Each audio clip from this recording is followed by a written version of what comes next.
Avoid debt. Young men starting in life should avoid running into debt. There is scarcely anything that drags a person down like debt. It is a slavish position to get in, yet we find many a young man, hardly out of his teens, running in debt. He meets a chum and says, "Look at this. I have got trusted for a new suit of clothes." He seems to look upon the clothes as so much given to him. Well, it frequently is so, but if he succeeds in paying and then gets trusted again, he is adopting a habit which will keep him in poverty through life.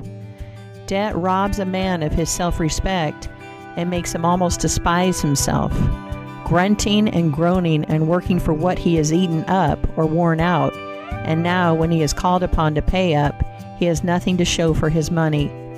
This is properly termed working for a dead horse. I do not speak of merchants buying and selling on credit, or of those who buy on credit in order to turn the purchase to a profit. The old Quaker said to his farmer's son, "John, never get trusted, but if thee gets trusted for anything, let it be for manure, because that will help thee pay it back again." Mr. Beecher advised young men to get in debt if they could to a small amount in the purchase of land in the country districts. If a young man, he says, will only get in debt for some land and then get married, these two things will keep him straight, or nothing will. This may be safe to a limited extent, but getting in debt for what you eat and drink and wear is to be avoided.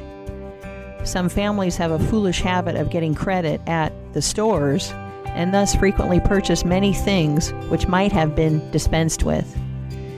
It is all very well to say, "I have got trusted for 60 days, and if I don't have the money, the creditor will think nothing about it." There is no class of people in the world who have such good memories as creditors. When the 60 days run out, you will have to pay. If you do not pay, you will break your promise and probably resort to a falsehood. You may make some excuse or get in debt elsewhere to pay it, but that only involves you the deeper. A good-looking, lazy young fellow who was the apprentice boy, Horatio, his employer said, "Horatio, did you ever see a snail?" "I think I have," he drawled out. "You must have met him then, for I am sure you never overtook one," said the boss. Your creditor will meet you or overtake you and say, "Now, my young friend, you agreed to pay me.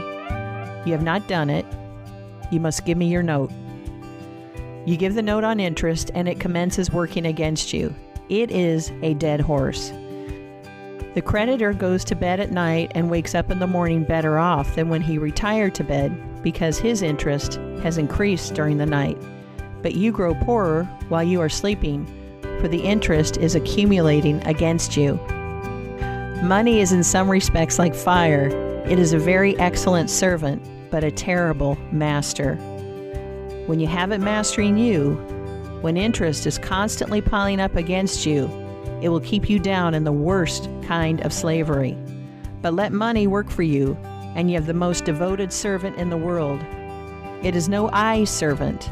There is nothing animate or inanimate that will work so faithfully as money when placed at interest well secured. It works night and day and in wet or dry weather.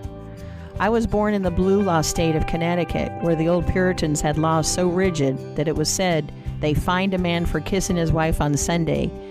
Yet these rich old Puritans would have thousands of dollars at interest, and on Saturday night would be worth a certain amount. On Sunday they would go to church and perform all the duties of a Christian. On waking up on Monday morning, they would find themselves considerably richer than the Saturday night previous, simply because their money placed at interest had worked faithfully for them all day Sunday, according to law. Do not let it work against you. If you do, there is no chance for success in life so far as money is concerned. John Randolph, the eccentric Virginian, once exclaimed in Congress, "Mr. Speaker, I have discovered the philosopher's stone. Pay as you go." This is, indeed, nearer to the philosopher's stone than any alchemist has ever yet arrived.